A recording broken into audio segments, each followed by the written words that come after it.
Well, hello there and welcome to the candy wallpapered upstairs hallway of the dollhouse for another reading and quasi-comprehensive commentary on The Secret Language of Birthdays by Gary Goldschneider and you Stelfers for January 13th, the day of upward mobility. That's right. And here at the top of the page is a visual representational image of the day of upward mobility. Well, we have us a little bit of a head scratcher here. I'm not quite sure what to make of it.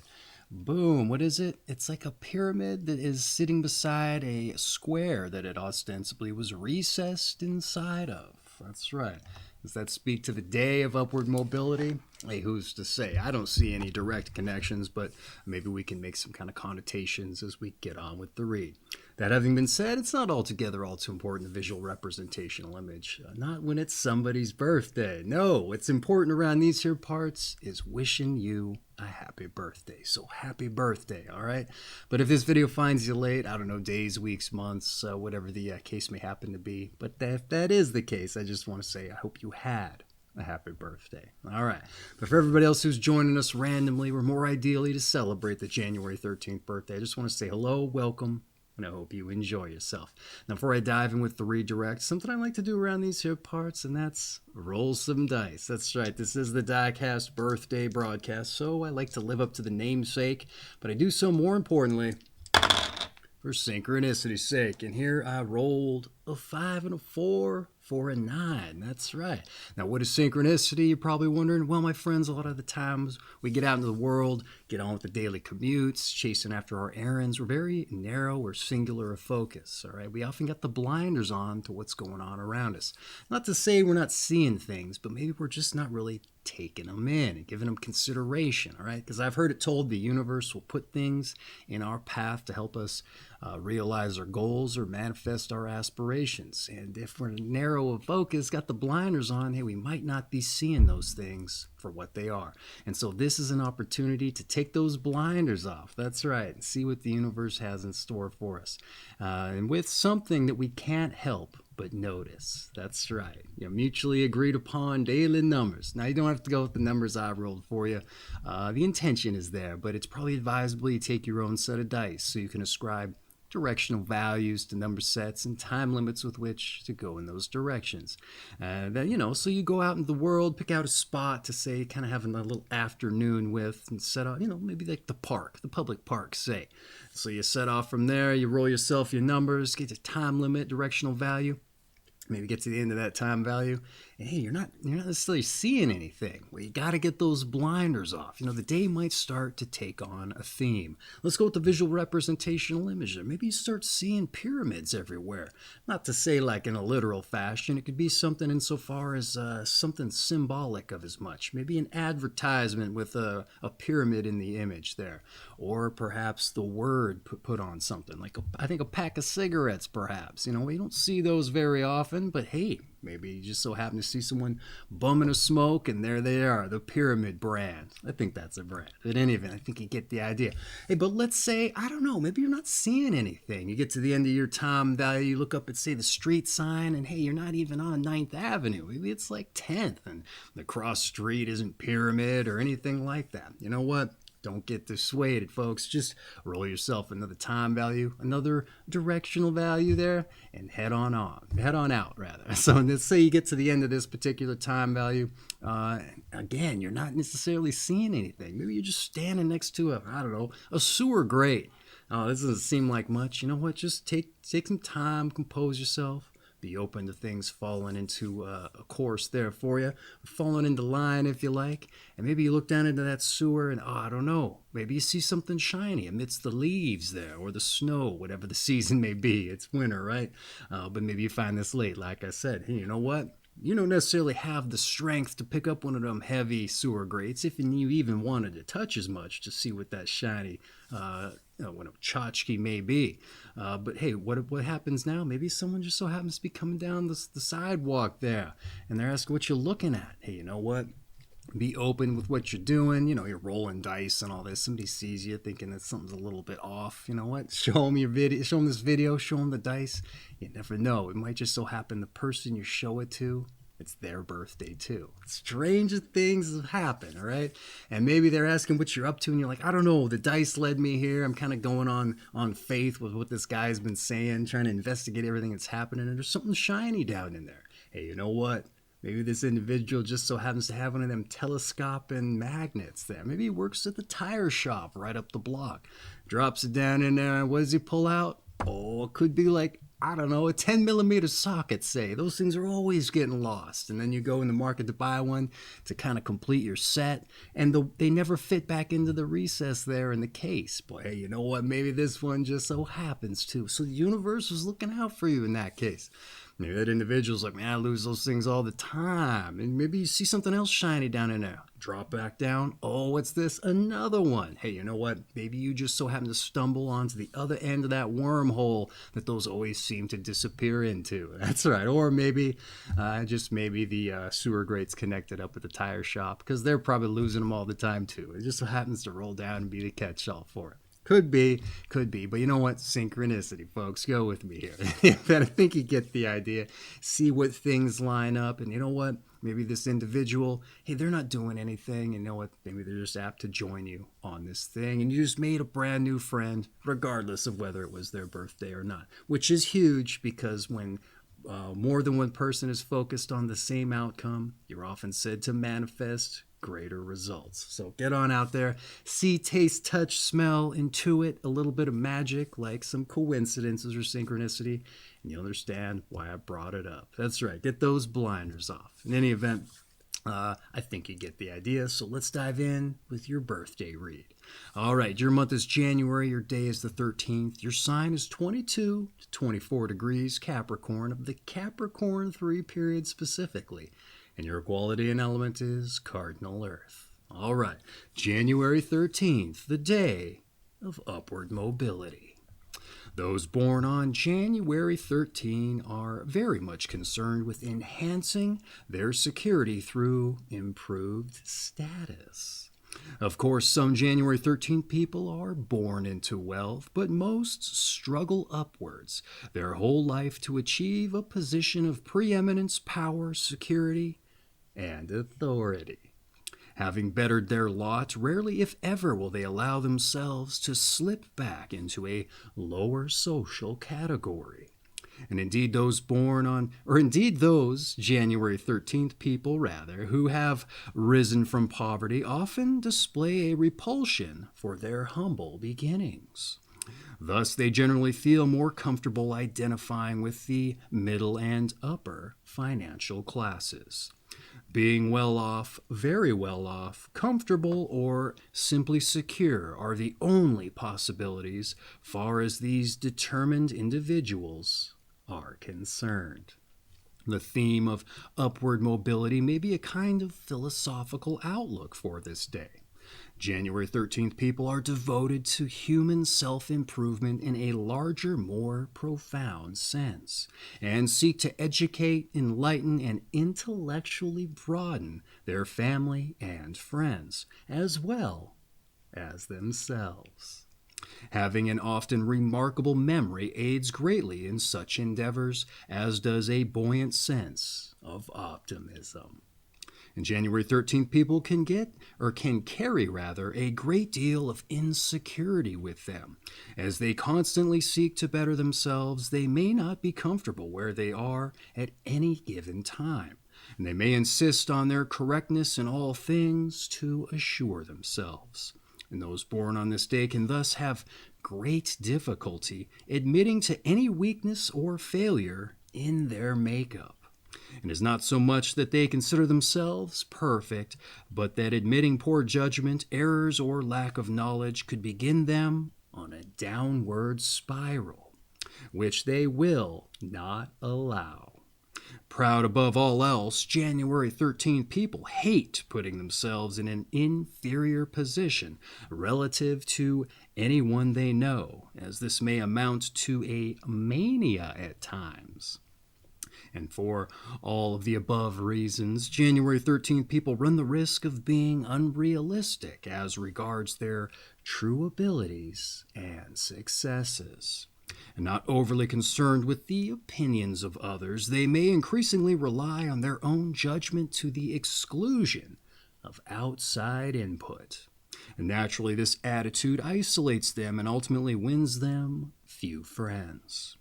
On the other hand, when January 13th people gladly let others in to share their world, they can be the life of the party, so to speak, as their unflagging optimism carries others along.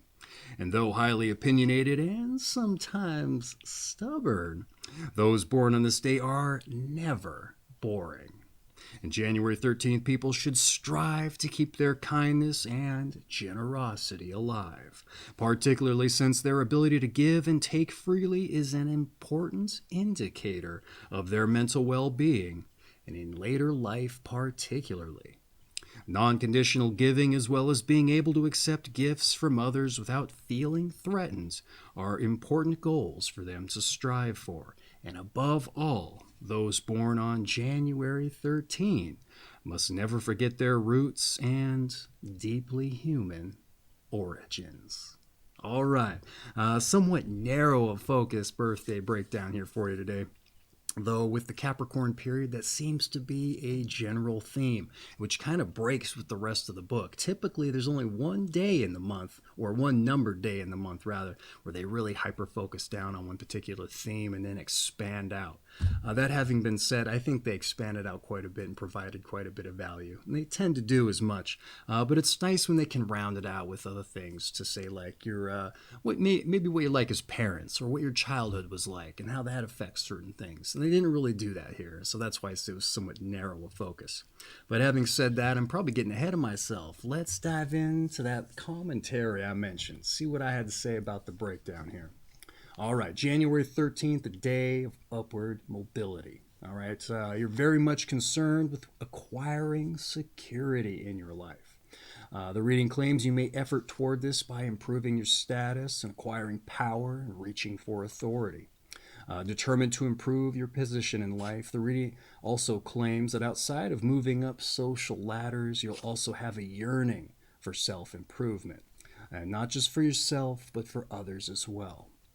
Having said that, and despite having what the reading calls a buoyant sense of optimism, you're also said to carry a great deal of insecurity, perhaps owing in no small part to your constantly seeking self-improvement, which is an interesting way of looking at reason behind chasing self-improvement, and it leads me to wonder how one may be able to tell they're doing as much for its own sake versus not on account of some kind of root weakness or insecurity, as they said.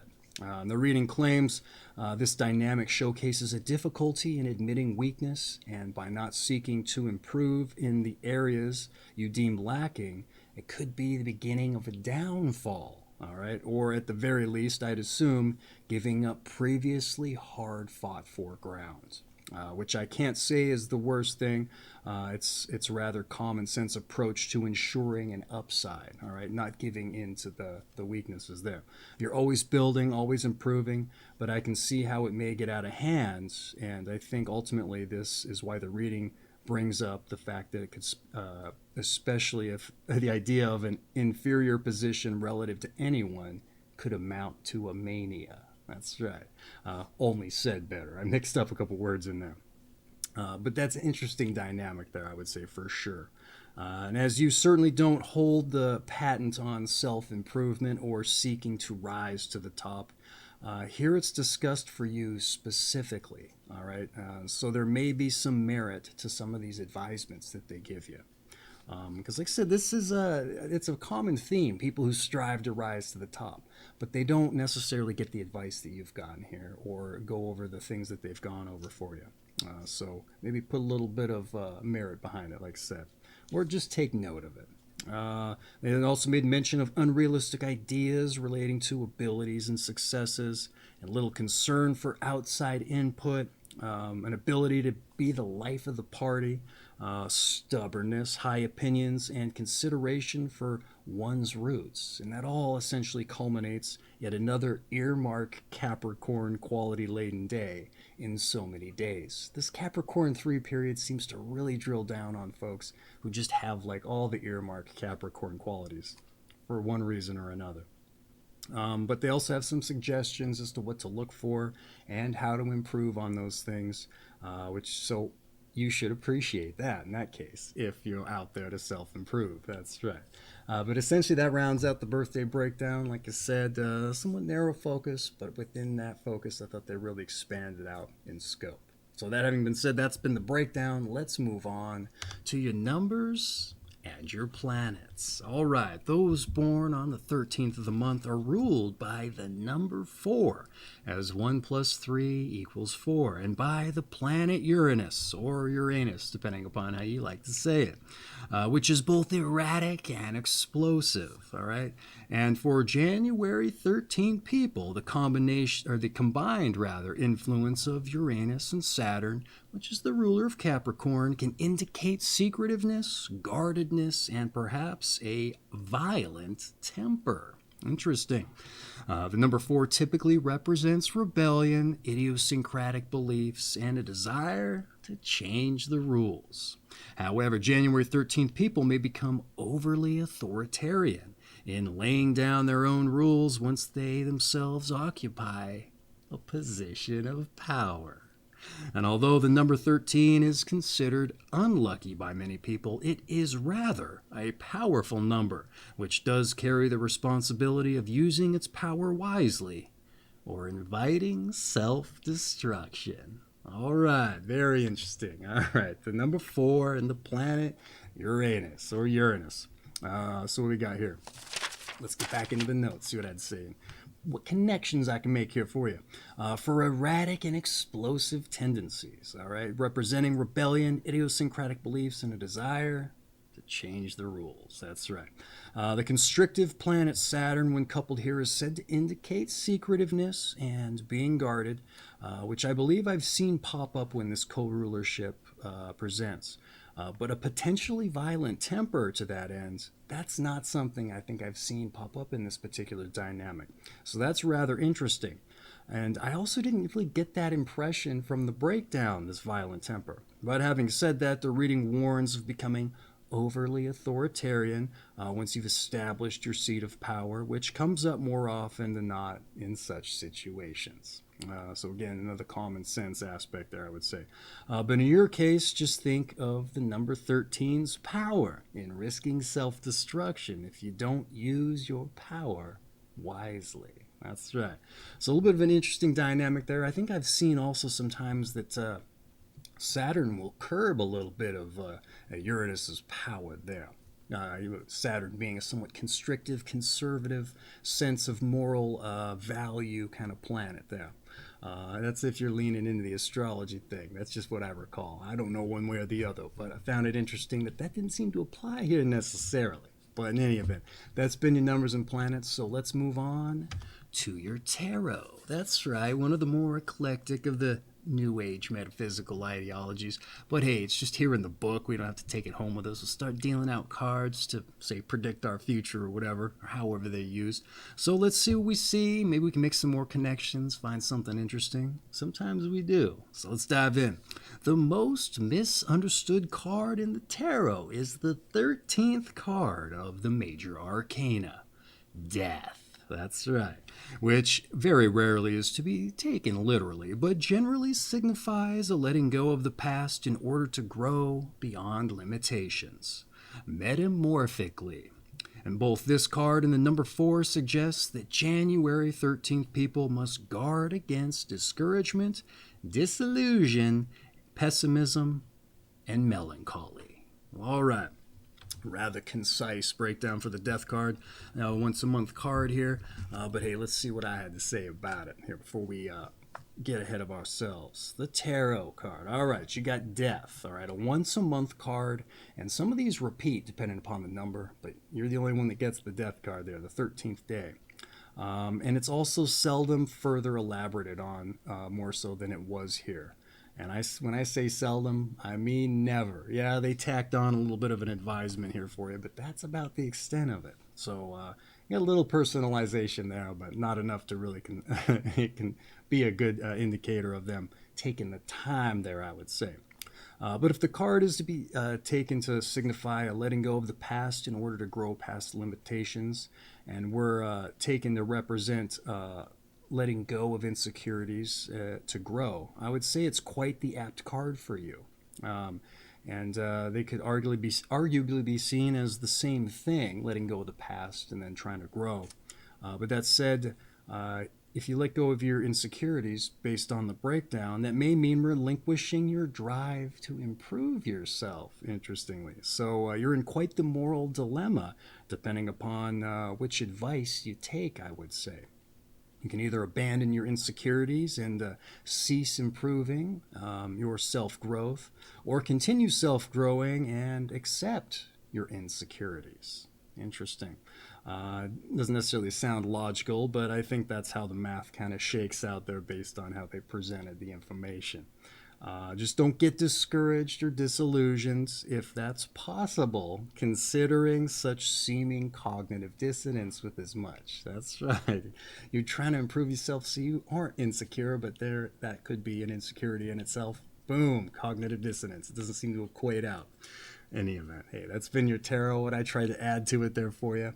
Now, like I said, I thought it was a pretty apt card considering that particular facet to it. And sometimes, as generalized as that seems, sometimes these don't really work out or connect. So it's quite the struggle to find some kind of way of making it relate. But in any event, that's been your tarot, so let's move on to your health. Oh, your health, here we go. Those born on January 13th may become overly concerned with their health in later years. They may take a too active interest in whatever is wrong with them and come to idolize their attending physicians. Interesting. Or at the very least, expect too much from them. And typically those born on this day can suffer problems with their joints with advancing age. Vigorous physical exercise is recommended for keeping them limber, but they should not go overboard and cause damage to themselves. And as far as diet is concerned, the healthiest thing for January 13th people to eat is small portions of food several times a day. And by incorporating more fresh vegetables and other perishables into their diet, they can greatly aid their vitality and longevity. All right, this one was pretty interesting here for a variety of reasons. Let's dive back into it here. You're overly concerned with your health in your later years, all right? So you buck a very common Capricorn quality here, insofar as they're generally very little concerned with their health because they're so fixated on whatever captivates their interest, be it some organization they lend themselves to or their career, all right? That seems to be the common theme there. But here it says you do kind of concern yourself with your health, but only in your later years. So though the concern is said to be later years, so perhaps you weren't either. Maybe you weren't concerned with your health either until a certain time. Either way, I would say maybe start early, all right? So you can head off those concerns in your future, all right? Moderate to vigorous exercise is recommended for you, but just be mindful of those joints. And the skeleton is a Capricorn body area, surprisingly. So they often get a advisement to, or advice rather, to take care of their skeleton. I think the only real way to do that is maybe take calcium supplements. But on occasion, they do say take your vitamins and minerals. So that's what I'm assuming that's supposed to mean. They mentioned a small portion diet. This is the first time I've come across that in the book that I can recollect. So it stands out. And I don't know why they're saying that, but it's interesting. And typically, the Capricorn period, they get they're advised to cut out animal fats and dairy fats and sugar and processed flour. And that would lead me to believe it's to cut down on cholesterol because the veins are also a Capricorn body area. Here they didn't mention that for you, so it's I don't know, maybe, but they did mention the vegetables and stuff. So maybe that's the kind of the through line there. to that end. What else do we have here? Yeah, so watch out for your cholesterol, a small portion diet. Very interesting. What else I have to say here? Oh yeah, so I covered everything. So that's your health. What else was interesting about this here, though? Something else that pulled at me. To stay limber. Oh yeah, they're talking about your joints. Like, whose joints are still good when they're old? Next to nobody, I would say. So I found that interesting. But hey, maybe you're more susceptible to arthritis. I have seen that come up a time or two in the course of this particular period there. So I don't know how you fend off arthritis, but maybe that's an internet search away. I don't know. There's some kind of long worded drug. I can't remember. But in any event, you probably figured out before I do. In any event, that's been your health. So let's move on to some advice. Oh, some advice, as if we haven't got enough already. All right. Absolute security is an illusion. All right. Seek to continue growing and learning. Continue taking chances and don't get locked in. Beware of suspicious tendencies. And money isn't everything. All right. Interesting with the advice here. All right. I wrote quite a bit here, but I wrote it in the book because I ran out of space in the notebook. So bear with me here. The writing's tiny. All right. They said security is an illusion. All right. So it's not the first time that this advice has come up, and certainly not in this period. Certainly in this period as well. They seldom repeat, and they don't seldom repeat themselves to that extent. So perhaps bear that in mind. And I say it's not the first time it's come up. Well, it's just they brought it up in the breakdown there. But again, throughout the course of the book, yeah, they do a really good job of not repeating themselves. So again, maybe take note. I think you get it. Let's see here. Though I suppose, or what is? I'm skipping ahead. Pardon me here. Not the first time this come up. Some repeat themselves. Seek to continue growing and learning. That's right, regardless of it being on account of an insecurity, I would suppose, or for its own sake. Expand your horizons, or climb the ladder. That's right. What else do we have here? There's no saying you can't do both. All right. I was going to say maybe it isn't an insecurity. I just read it wrong, but that was my takeaway. They said you do it because of some inborn insecurity. But then here they're recommending it. So, even they couldn't kind of capitulate, or that's the wrong word. Even they couldn't reconcile the cognitive dissonance there. Any event, what else do we have here? Keep taking chances and don't get locked in. Don't get disillusioned or discouraged, I would say, though I really didn't get the impression that you do from the breakdown. Though I suppose that assumes you've already risen to the top as well, all right? And chances are that you haven't. So, yeah, don't get disillusioned. Keep pressing on, I would say. What else did they say here? Beware of suspicious tendencies. Let's see here. Not sure with this one. I didn't get the idea that you were suspicious of people, maybe trying to take advantage of you, say. But maybe they mean your own, all right? So stay objective, step outside yourself once in a while, and maybe see what you might think of someone else doing the same things that you're doing, or what advice you might have for them. Be objective. And they say money isn't everything, all right? And neither is success, I would say. At least not society's definition of success. I think personal successes are. They are everything, personal ones. So be measured with both, I would say, all right? Lest they become all-consuming. That's right. And they mentioned mania for you with that kind of self-improvement type stuff. So, be measured with it, I would say. In any event, that's been your advice. Totally disjointed there. I just took it too far. I wrote it too small. I lost my place like 3 times there. So let's try to pick things up, even though I got to take the energy down for your meditation. Oh, that's right. It's your birthday. You get a meditation. All right. To the crazy person, the normal one is insane. Oh, I like this meditation. I can't think of why they chose it for you, but here nor there. That's not for me to decide. Once again, to the crazy person, the normal one is insane. All right. your birthday, your meditation. I'm not going to try to give you some spin or interpretation on it. That would defeat the purpose, wouldn't it? Give you an idea of something to think about. No, it's just for you. Once more, to the crazy person, the normal one is insane. All right. And with your meditation in the can, as it were, let's move on to your strengths and your weaknesses. That's right. Let's hold up the objective mirror and see where you got the bulk and maybe where you're a little more atrophied there. That's right. Your strengths and weaknesses. Your strengths, you're goal-oriented, you're proud, and you're autonomous. Interesting. I don't think I've seen that one pop up. And I'm not quite sure what they mean by it, but here nor there. Now let's flip the mirror to the other side there, the side of the mirror that expands your face, blows it up, shows off all the things you may be kind of superficially insecure about in one way of speaking there. Your weaknesses. Your weaknesses, you're driven, you're fearful, and you're isolated. Interesting. Driven is a weakness. Maybe too much so. A lot of times I like to argue that, if our weaknesses are taking too big of a hold there, we can use our strengths to kind of bring that back or improve upon them if you like.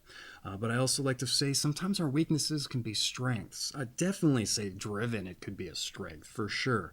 And just here in this particular case for you, maybe not so much so. It might be distracting from other things in your life, because I have seen particular qualities trade between the strength and weakness column. That also being said, I like to argue that our weaknesses can be strengths, just depending upon the situation, not just the individual. And also, I would argue that your strengths are going to help you improve upon those if they even need to be improved upon. Goal-oriented, hey, you're going to pick out a thing you need to do in order to improve. You're proud. Hey, I don't know if proud really works on that. Autonomous. You can work without somebody else's influence, I would say, on those things. And you know what? If you are proud, I would say that's going to drive you. That's right. But you know what? There's some cognitive dissonance there, since drive is a weakness. Interesting. That having been said, I also like to argue not to get rid of our weaknesses altogether, because they make us who we are. That's right. So in any event, those are your strengths and weaknesses. So let's move on to those born on this day. And when we get into those born on this day, not only do we get to see who shares your company, but something I like to do is read it with something in mind. That's right. And what is it that I want to have in mind when we read this thing? Figuring out our passions. That's what I like to have in mind, because too often I get out in the world and I meet folks, ask them what they do, and more importantly, if they like it, and a lot of times they don't. And I don't think you necessarily blame folks. It's just like you get out of school, right into a job, and make ends meet, and you just don't have time in your off time to put into work in the time necessary to figure out what we like to do, or what our passions are, or if we know what our passions are, how to make them financially viable. So I think this is the perfect opportunity to not only see who shares your company, but to see what they did to get in the book, and maybe it wasn't their passions, but maybe we can take some inspiration from the things they accomplished and start rekindling those fires of ours, stirring up the embers, if you like. Because if there's anything I can wish for you on your birthday, outside of having some fun, looking for some synchronicities there, it's giving you the desire to start figuring out your passion. Because I think it's important we're jumping out of bed every day doing backflips, figurative or literal, to get into something that we find fulfilling. Having a purpose, having a passion, that's what makes life worth living. And we only get so much time on this earth to do as much. So why not do something that we love doing? That's right. So let's get into it with that in mind.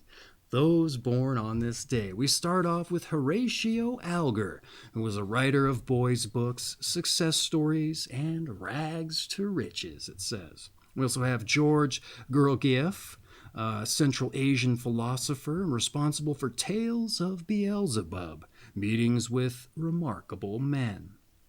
We also have Sophie Tucker, a singer, entertainer, and stage star for 60 years, and responsible for Last of the Red Hot Mamas. It also says an autobiography by the title of Some of These Days. We also have John J. Pershing, Blackjack, it says, U.S. World War I military commander and an Army chief of staff. We also have Anna May Wong, the first Chinese-American film actress, appeared in silents and talkies, and was also a stage performer. We have Tom Gola, a basketball forward, a guard, and a 4-time All-American and 4-time NBA All-Star. We also have Lev Kuleshov, a Soviet film theorist, director of The Extraordinary Adventures of Mr. West in the Land of the Bolsheviks. We also have Edmund White, a gay writer of A Boy's Own Story. We have A.B. Guthrie, a Western novelist of The Big Sky. We also have Robert Stack, the film and TV actor who played the original Elliot Ness of The Untouchables and was on a host of a little show by the name of Unsolved Mysteries. That's right. It would have been awesome with a little bit of a transition there, but my hands aren't free. All right, also we have Gwen Verdon, Broadway musical singer, dancer, and film actress. We also have Joe Pass, a jazz guitarist. We also have Kevin Mitchell, San Francisco Giants baseball outfielder. It says National League RBI and a home run leader. We also have Ralph Edwards, TV host, Michael Bond, a children's writer of Paddington, the Paddington Bear creator. We also have W.H. Chaney, Chaney, I think, astrologer. We also have Minnie Theobald, a mystic. We also have Richard Adensell, a composer, Sir John Ritchie Findlay, British publisher, and Olin C. Wilson, an astronomer. I think that's the first one I've seen in the book, interestingly. Oh, there's that transition I didn't have previously. That being said, there weren't too many people I recognized. Robert Stack is about the only one that really came to mind for me. The one I couldn't use the transition for, the Unsolved Mysteries. That's right. In any event, hey, I know it's a big-ass hard sell to try and take inspiration from other people's, accomplishments and so-called ostensible passions. But hey, maybe me just putting the bug in your ear about as much help you stir up the fires. Because like I said, if there's anything I can wish you on your birthday, it's that I can help you start getting after that. That's right. But having said that, that's been Those Born on This Day, which essentially rounds out your birthday reading. Except to say, your season is winter, your sign once again is Capricorn, of the Capricorn III period specifically, and your quality and element is Cardinal Earth. And what does that mean? Well, that's a different set of videos altogether. I'll leave at the end for you if you're interested in diving in further. But this has been January 13th, the day of upward mobility. Now, I don't know that we necessarily made any connotations with the pyramid there. I don't know, maybe just scaling up the corporate ladder there, or out of the social ladder, if you like. I suppose you could see that as pyramid shaped, but here nor there, not altogether all too important. This has been The Secret Language of Birthdays by Gary Goldschneider and you, Stelfers. I have an affiliate link for this book in the description if you're interested in picking up a copy, diving in further for yourself, getting through the read a little quicker than I can for you. But outside of that, this makes an excellent coffee table book or something to break out during parties to get the party started off right, or for better or for worse. That's right, it's going to make a great party because people, they may not know how they react when their birthdays read to them, but they will have a reaction. So that's right, get the ice broken, all right, get the party started. Any event, book having been relayed, not altogether all too important, not in the scheme of things. That's right. It's somebody's birthday and wishing you a happy birthday once again. So once again, happy birthday. For everybody else who joined us, I hope you enjoyed yourselves and that you come back for your birthday reading. With that having been said, all that in the can, as it were, lest I forget your daily numbers. That's right, your 5 and your 4, a 4 and 9. All right, get on out there, let the universe show you it's with you on your path. Drum up some synchronicities and you'll understand why I brought it up in the first place. That's right, because if you can do anything outside of everything else I've said, that's right, drum up some synchronicities. That's right, see, taste, touch, smell, intuit, a little bit of magic. You understand why I brought it up. That's right. So I wish you the best once again for your birthday. It's been a pleasure to share it with you as much. A real privilege to have you giving me part of your time. I appreciate it. So once again, happy birthday and take care of yourselves.